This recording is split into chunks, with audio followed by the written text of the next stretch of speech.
Hello everybody. So my name is Chris Clow, and for this short presentation what I'll be doing is actually talking to you about going to use the university resources in order to create your video. So one of the questions is, how can we help?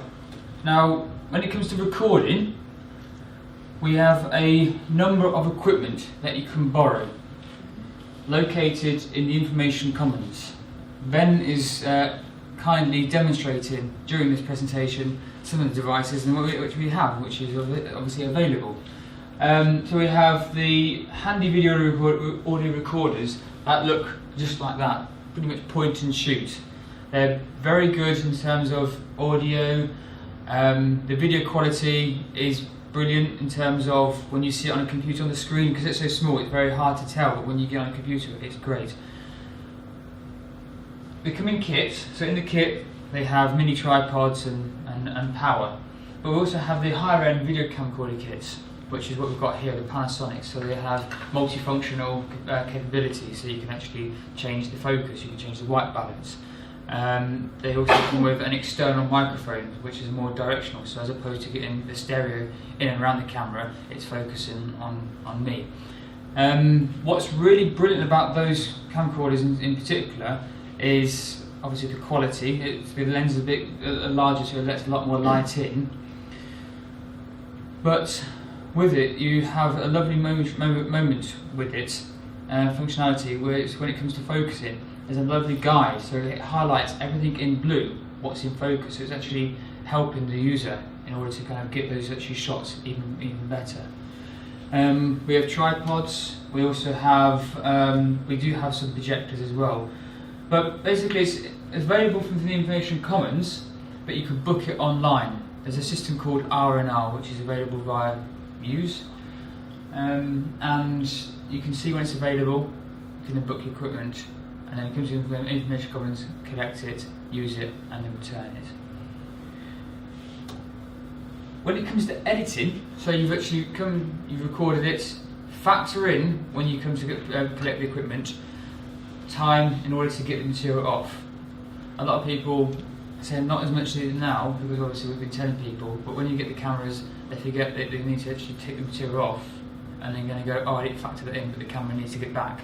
So just think about when you book it to give yourself some hours, a day or two, to actually get the material off. Obviously it's not going to take that long, but depending on your availability. We then have some editing facilities, and when it comes to editing, we have one room in particular called the Creative Media Production Room, and in that room we have a large iMac, have a speaker system, ability to record audio, so it can be podcasts, but also you can do narrations over your video. It's a nice quiet room, but it's bookable up to 7 days in advance. You can book for 4 hours, and it's aimed more at group work, but also with that, if you're going to record.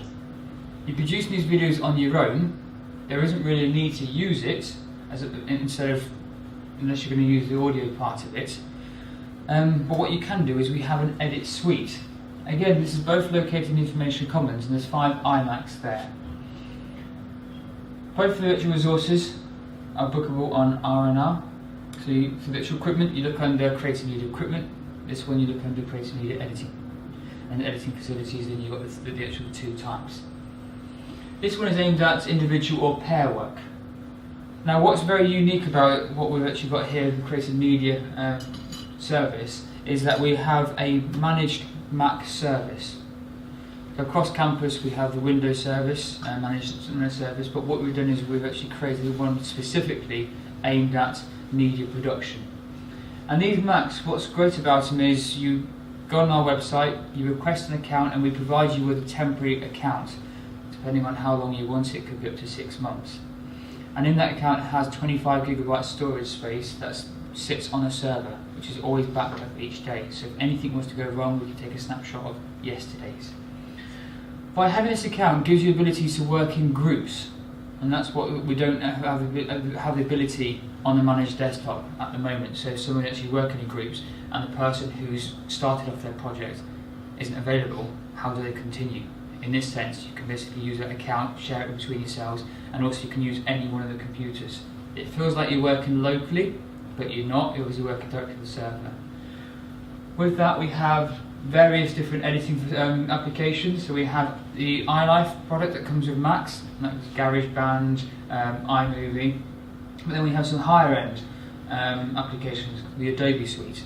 Currently we have CS6, but we're going to be going to the latest version of CC soon, with more applications available. But you've got the standard ones there, Premiere, you've got Audition if you need to tweak audio, you've got After Effects, you've got Media Encoder if you want to actually start kind of encoding your audio and so your video files afterwards. Then you've got Audacity if you want to work with some audio with your video. And what also we have is a thing called Camtasia, it's not listed on there, it's quite new.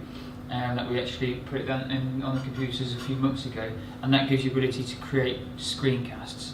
As part of your video, what you may want to do is more kind of instructional videos about, you know, where you go to access information or how you do something, or it's something obviously software based. The Camtasia is almost like a video editing tool for screencasting. It's brilliant. Alternative editing solutions, you do have the managed desktop, but it has Windows Movie Maker, which is very, very limited. The great thing about being at the university is we have Google accounts, which give the ability to then use YouTube. YouTube itself is more aimed at hosting your material, but what people don't realise, it also has a video editor as part of it, and it's quite a powerful video editor in terms of working with video. And what we've been talking about before about intellectual property, people have actually contributed to a kind of a catalogue of videos that you can actually use as part of your video, and audio.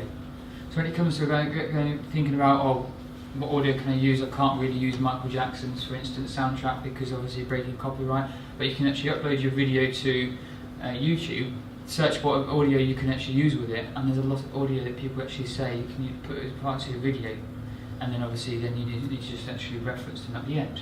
But it's really powerful in that regard, but what it's not so powerful is when it comes to YouTube, you can't just work with audio on its own.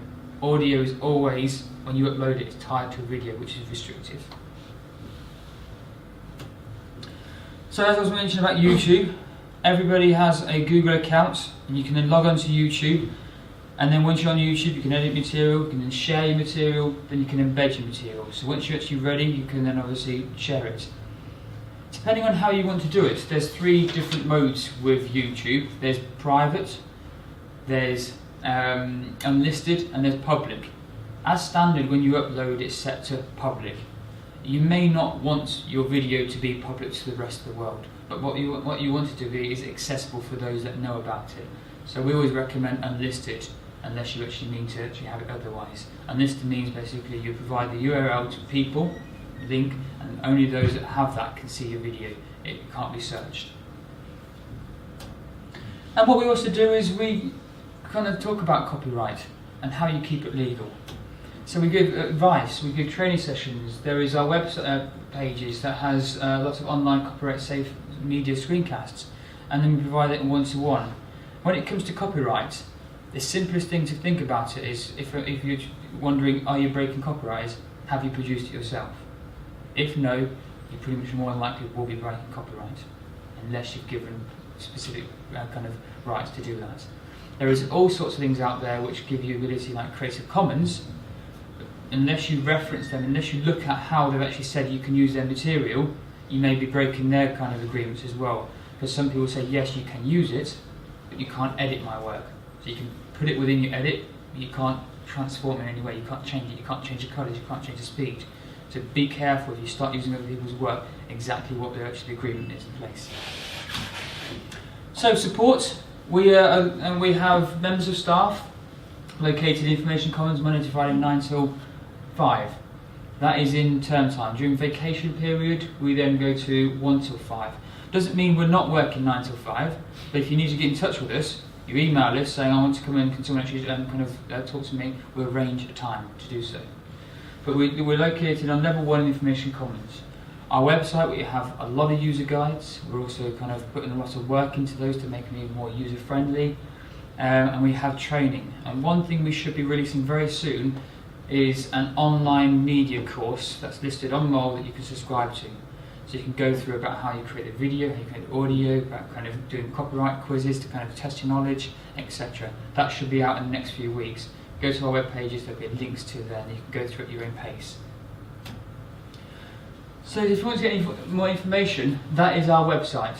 So if you were to just go onto university web pages and just search for creative media, you'll come across us. And like I said, it lists all the extra resources that we have, the training that's available, the kind of the guidelines, as well as all the actual support mechanisms in place. And if you want to get in touch, simple, creativemedia@sheffield.ac.uk.